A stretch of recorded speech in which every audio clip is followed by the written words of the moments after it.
Notre-Dame-des-Landes, c'est aussi une histoire de chiffres rocambolesques. 200 auditions menées par les 3 médiateurs nommés par le gouvernement, des dizaines d'expertises commandées depuis 1965, date de naissance du projet.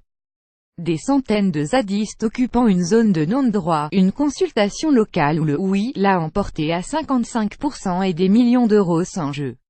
Si les 3 experts ont toutes ces données en tête, le résultat de leurs travaux qui doit être rendu public mercredi ne tranchera pas, ni en faveur du nouvel aéroport ni pour défendre l'extension de l'actuelle infrastructure de Nantes Atlantique. Il exposera des faits qui n'ont jusqu'alors pas été mis sur le devant de la scène et sur lesquels seul Emmanuel Macron et le gouvernement s'appuieront pour prendre une décision finale sur ce projet d'aéroport aux enjeux épineux. Voilà des dizaines d'années que pro et anti-aéroport se déchirent sur cette question.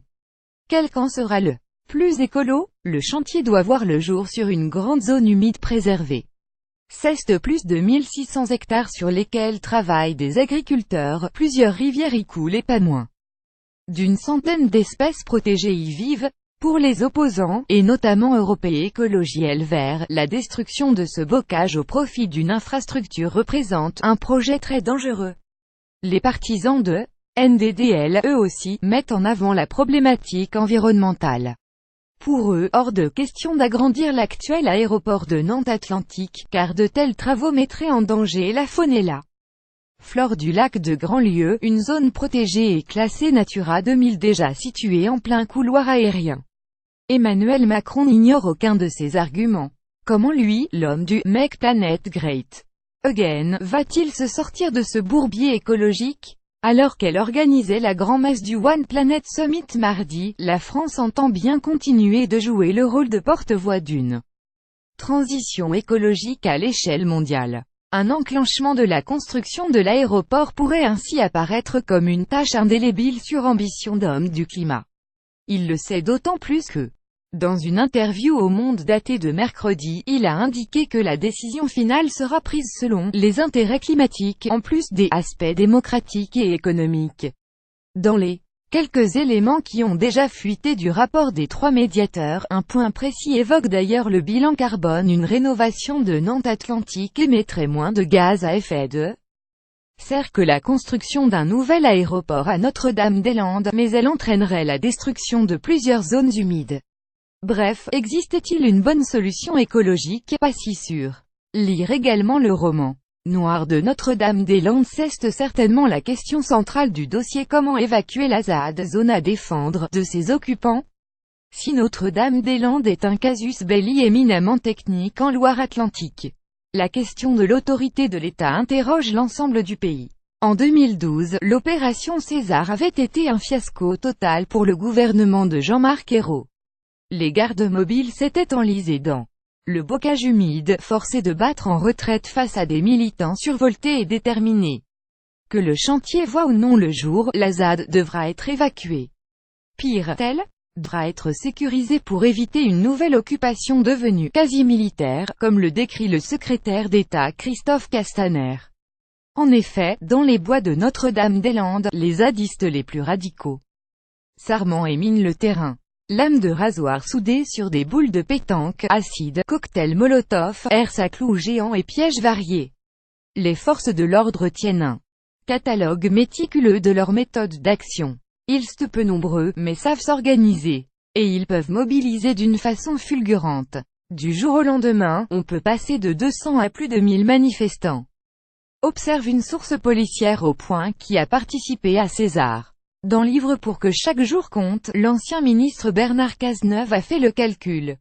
Il estime que le tiers des forces mobiles nationales est nécessaire sur place. Encore faudrait-il sécuriser la zone sur le long terme. À l'Élysée comme à Beauvau, le drame de Sivin sent encore les murs. L'éventualité lors d'une intervention massive des forces de l'ordre, en pleine période de fête ou avant l'anniversaire de l'élection d'Emmanuel Macron, fait frémir.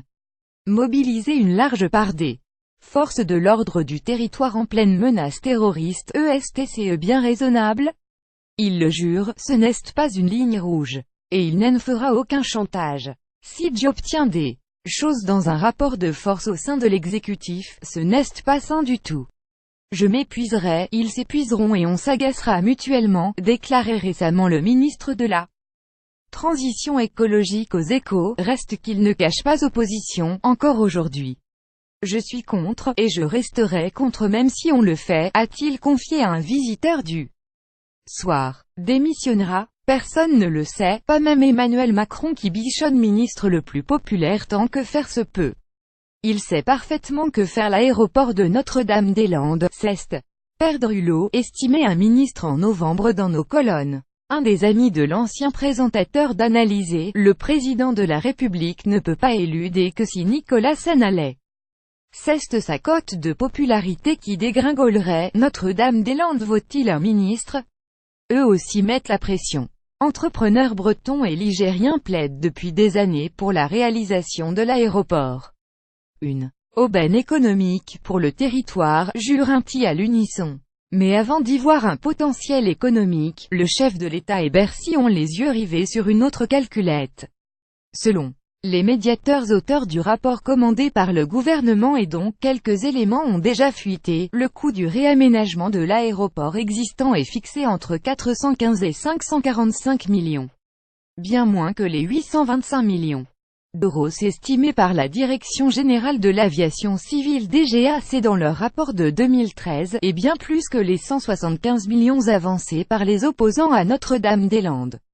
La question des coûts ne s'arrête pas là. Si le gouvernement penche pour l'abandon et donc l'extension aéroportuaire de Nantes Atlantique, il faudra ajouter aux 415 millions une lourde indemnité à verser à Vinci, le porteur du chantier. Une clause de résiliation du contrat entre l'État et le concessionnaire prévoit le versement d'une compensation financière avoisinant les 300 millions, en plus de divers paramètres dont le manque à gagner sur les 55 années d'exploitation du futur aéroport.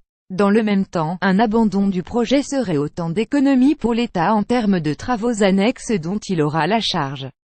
Liaison de transport en commun jusqu'au nouvel aéroport, dessertes ferroviaires, etc. Le coût en est estimé à 420 millions d'euros. Un des rares chiffres sur lequel opposants et partisans semblent s'accorder.